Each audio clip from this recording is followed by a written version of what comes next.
ఇంట్లో గుండె మండిన రైతు అండగా బీఆర్ఎస్, ఇదే గుండె మండిన రైతు వరకు ఓకే, అండగా బీఆర్ఎస్ అనేది మాత్రం తప్పు, రాంగ్. అందుకే ప్రజా సమస్యల విషయంలో వీళ్ళు ఎప్పుడు కూడా ప్రతిపక్షంలో ఉండాలి. బీఆర్ఎస్ పార్టీ, ఈ కల్వకుంట్ల ఫ్యామిలీ ప్రతిపక్షంలో ఉంటే ఈ విధంగా వాస్తవంగా రైతులకు జరుగుతున్న అన్యాయాలు కానీ, ఈరోజు అక్కడ అనేక మందికి అన్ని రంగాల్లో జరుగుతున్నటువంటి అక్రమాలు, అన్యాయాలు, అవినీతి విషయంలో చాలా స్పష్టంగా బీఆర్ఎస్ పార్టీ, ముఖ్యంగా కల్వకుంట్ల కుటుంబంలో ఉన్న వాళ్ళు నిలదీస్తారనే విషయాన్ని కూడా గుర్తుపెట్టుకో. అందుకే వాళ్ళని ఎప్పుడు కూడా ప్రతిపక్షంలో ఉంచాల్సిందే. ఉంచితే తెలంగాణకు పనికొస్తారు. వాస్తవంగా తెలంగాణకు ఒక రక్షణ కవచంలాగా పనిచేస్తారు. ప్రతిపక్షంలో ఉంటే అధికార పక్షంలో ఉంటే భక్షకులుగా, రాక్షసులుగా తయారవుతారు.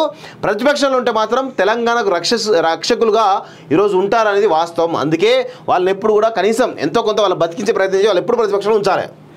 నీకు ఇక్కడేం పని, గెట్అవుట్. మెప్మా ఉద్యోగిని పట్ల ఎమ్మెల్యే దురుసు ప్రవర్తన, మనస్తాపంతో ఉద్యోగిని గంగామణి రాజీనామా. బీజేపీ ఆర్మూర్ ఎమ్మెల్యే రాకేష్ రెడ్డి చేసినటువంటి ప్రయత్నం పాపం, అది అట్లా చేయకూడదు. వాస్తవంగా ఒక ఎమ్మెల్యే ఉండి అలా చేయదు. వాస్తవంగా నేడు రాష్ట్ర వ్యాప్త నిరసన, బీఆర్ఎస్ శ్రేణులకు అధినేత కేసీఆర్ పిలుపు. కొనుగోలు కేంద్రాల్లో కుప్పలుగా వడ్లు కొనకుండా కాంగ్రెస్ ప్రభుత్వం తాత్సారం. రాష్ట్ర వ్యాప్తంగా రోడ్డెక్కి రైతన్న నిరసన. భరోసాగా నిలవాలని కేసీఆర్ నిర్ణయం. బోనస్ పై నాలుక మరలేసిన సర్కార్. సన్న వడ్లకే బోనస్ అంటూ కొత్త పల్లవి. ఇంతకు మించి వంచన ఉండదని ఫైర్.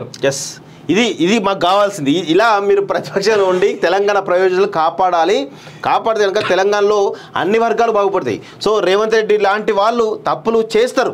ఆ తప్పులను నిలిచే ప్రయత్నం మీరు చేస్తే ఖచ్చితంగా బాగుంటుంది. వాస్తవంగా రేపు బీజేపీ వచ్చినా మీరు అదే చేయాలి, ఇంకెవరు వచ్చినా కూడా అదే చేయాలి. వాస్తవంగా చెప్పాలంటే సన్నవాళ్ళకే బోనస్ అంటూ పక్కన ఆర్టికల్.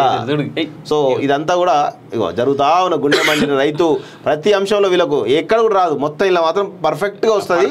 రావాల్సిందే కూడా, తప్పేమీ లేదు.